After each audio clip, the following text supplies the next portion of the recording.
नमस्कार दर्शक बंधु आपण मानक आम चैनल को बहुत बहुत स्वागत। हिंदू धर्म में संध्या समय को सबुठारु पवित्र और शुभ समय बोली मानि थाउ। आमे समस्ते आम घरे संध्या समय दीप जाली थाउ, ठाकुर को प्रार्थना करि थाउ।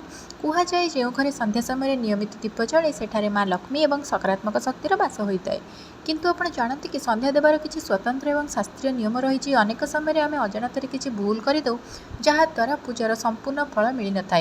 तेणु आज आम विस्तृत भाव में आलोचना करवा संध्या देवार नियम विषय। तो आज आम जानिबा संध्या देवार सठिक समय केउंटी, दीप केउ दिग को मुह करी रखिबा उचित, केउ तेल बा घी व्यवहार करबा दरकार एवं संध्या समय केउ सब काम आदौ करबा उचित नुहे। वीडियोटी बहुत गुरुत्वपूर्ण होगा जाउछि, तेणु शेष पर्यंत निश्चय देखंतु। आउ जदि आपण प्रथम थर पे हम चैनल को आसिछन्ति तेबे एबे ही सब्सक्राइब कर दियंतु। संध्या समय महत्व और सठिक समय बंधुगण, प्रथमे आसतु जानिबा संध्या समय प्रकृत माने कौन एवं शास्त्र अनुसार यार महत्व कौन। दिन एवं रातिर मिलन स्थल को संधि काल बा संध्या कहा जाए। यही समय प्रकृतिर एक बड़ परिवर्तन हुए। वैज्ञानिक दृष्टिकोण यही समय वायुमंडल में किसी नकारात्मक तरंग सक्रिय था, जहां दूर करने घरे धूप और दीप जला जाए। सठिक समय केउठी? अनेक लोक राति 8टा कि 9टार दीप जालती, जहाँ संपूर्ण भूल। शास्त्र अनुसार सूर्यास्तर 24 मिनिट पूर्वर एवं सूर्यास्तर 24 मिनिट पर यही 48 मिनिट को प्रदोष काल बा संध्या समय कहुए।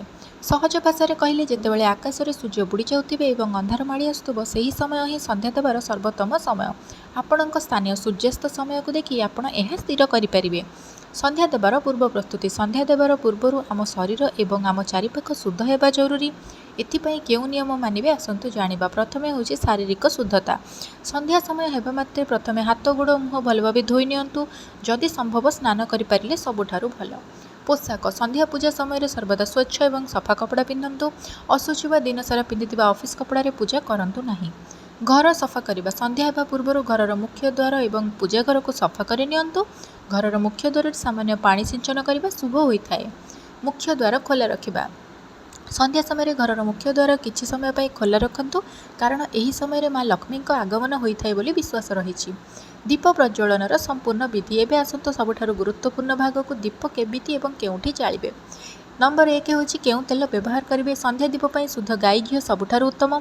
जदि घी संभव नुहे तेबे आपण राशि तेल, सोरिष तेल मध्य व्यवहार करा जाय पारे, किंतु राशि तेल बा घी को श्रेष्ठ माना जाए, तेणु व्यवहार करंतु।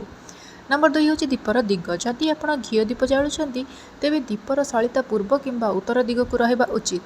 पूर्व दिग को मुह करी दीप जालिले आयुष वृद्धि हुए एवं उत्तर दिग को मुह कले धन संपत्ति वृद्धि हुए। दीपर मुह केबे हेले दक्षिण दिग को रखिबे नाही। नंबर 3 होछि दीप आसन।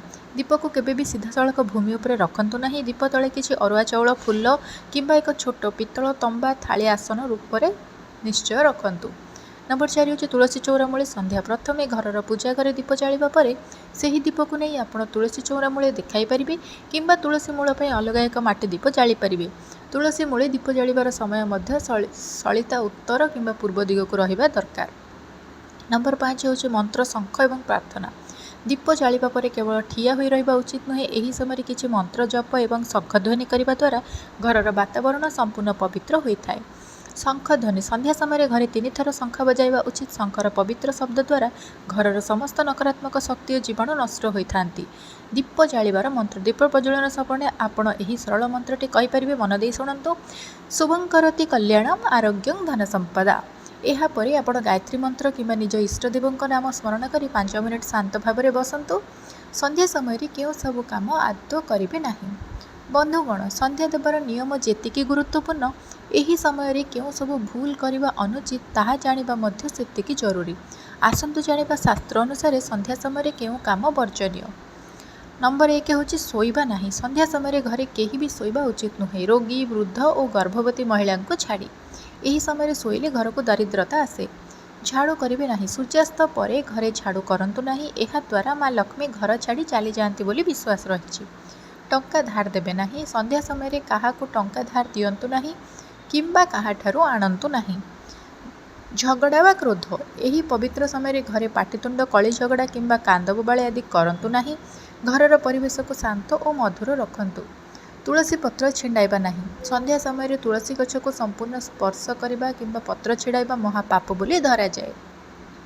तेबे दर्शक बंधु यह थिला शास्त्र सम्मत संध्या देवार संपूर्ण नियम। जदि आपण ये छोट छोट नियम गुड़िक मानि निज घरे नियमित संध्या देबे तेबे आपण निजे अनुभव करेंगे आपण घर समस्त अशांति दूर होउछि, परिवार सुख समृद्धि बढ़ुछि एवं मन को एक अपूर्व शांति मिलुछि। आशा करुछि आज भिडियोटी आपको निश्चय भल लगिथिबो एवं अनेक नुआ कथा जानिबा को मिलिथिबो। जदि भिडियोटी पसंद आछि तेबे गोटे लाइक करंतु एवं निज सांगसाथी परिवार लोकंक सह शेयर करंतु, जद्वारा सेमाने मध्य यही सब नियम विषय जानीपारे। आपणकर जदि किसी प्रश्न थाए तेबे कमेंट माध्यम निहाती जणातु। आउ एमिति आध्यात्मिक वीडियो देखिबा आम चैनल को सब्सक्राइब करने को आदौ भूलु ना। रहुछि पुणी देखा आउ एक वीडियो रे। जय जगन्नाथ।